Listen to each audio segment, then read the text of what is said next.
Assalamualaikum warahmatullahi wabarakatuh. Perkenalkan teman-teman, nama saya Lika Masroatul Hasanah dari SY 14B Prodi Ekonomi Syariah kelas khusus.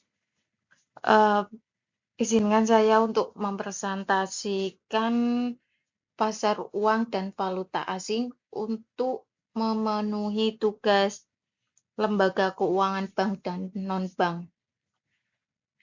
Pasar uang dan valuta asing. Pengertian pasar uang. Pasar uang atau money market adalah suatu wadah tempat pertemuan antara pemilik dana dengan calon konsumen, baik bertemu langsung maupun melalui perantara, atas transaksi permintaan atau penawaran. Tujuan pasar uang sendiri terdapat dua jenis tujuan, yaitu satu dari pihak yang membutuhkan dana untuk memenuhi kebutuhan jangka pendek, untuk memenuhi kebutuhan likuiditas, untuk memenuhi kebutuhan modal kerja. Yang kedua yaitu dari pihak yang menanamkan dana. Dari pihak yang menanamkan dana sendiri yaitu bertujuan untuk memperoleh penghasilan dengan tingkat suku bunga tertentu dan membantu pihak-pihak yang mengalami kesulitan keuangan. Instrumen pasar uang. Jenis-jenis instrumen pasar uang yaitu satu, sertifikat Bank Indonesia atau SBI. Yang kedua, surat berharga pasar uang atau SBPU. Selanjutnya yaitu surat berharga komersial, deposito, bankers acceptance, surat pembendaharaan negara atau SPN. Yang selanjutnya yaitu pasar valuta asing.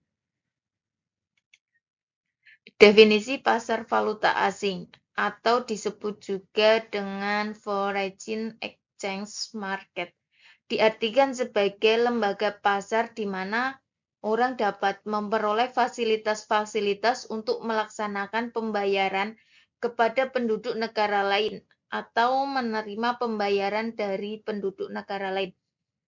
Transaksi valuta asing menggunakan kurs atau nilai tukar dalam pasar valuta asing internasional yang diperdagangkan hanya mata uang yang tergolong convertible currencies. Tujuan dari valuta asing sendiri yaitu melakukan transfer mata uang sebuah negara dengan negara lain agar bisa digunakan di negara tersebut. Dalam kata lain, mentransfer daya beli antar negara.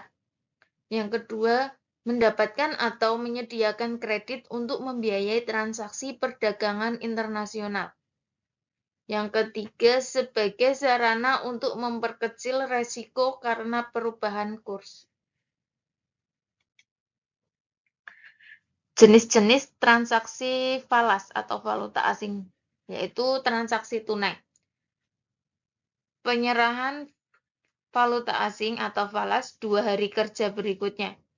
1. Value today, penyerahan dan transaksi di hari yang sama. Yang kedua, value tomorrow, penyerahan 1 hari berikutnya. Yang ketiga, value spot, penyerahan 2 hari setelah transaksi.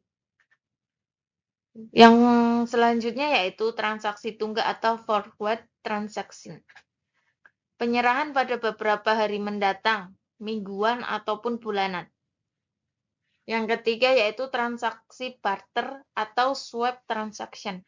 Kombinasi spot dan forward secara simultan dalam jangka waktu tertentu. Yang selanjutnya yaitu margin trading. Kegiatan pembelian falas secara terus-menerus dalam suatu pasar valuta untuk kemudian dijual kembali dengan harga yang lebih tinggi. Transaksi secara spot dengan ketentuan yang telah dipenuhi. Interaksi antara falas dan pasar uang. Jika hendak menginvestasikan uang dalam pasar uang, maka harus mempertimbangkan kegiatan yang terjadi di pasar falas. Demikian sebaliknya, untuk menentukan investasi mana yang paling menguntungkan di pasar uang atau pasar falas. Oh, cukup sekian penjelasan dari saya, kurang lebihnya mohon maaf. Untuk pertanyaan atau penjelasan yang kurang jelas bisa ditanyakan lewat chat grup atau diskusi grup. Cukup sekian dan terima kasih. Maaf bila ada salah tutur kata atau perkataan saya yang kurang jelas atau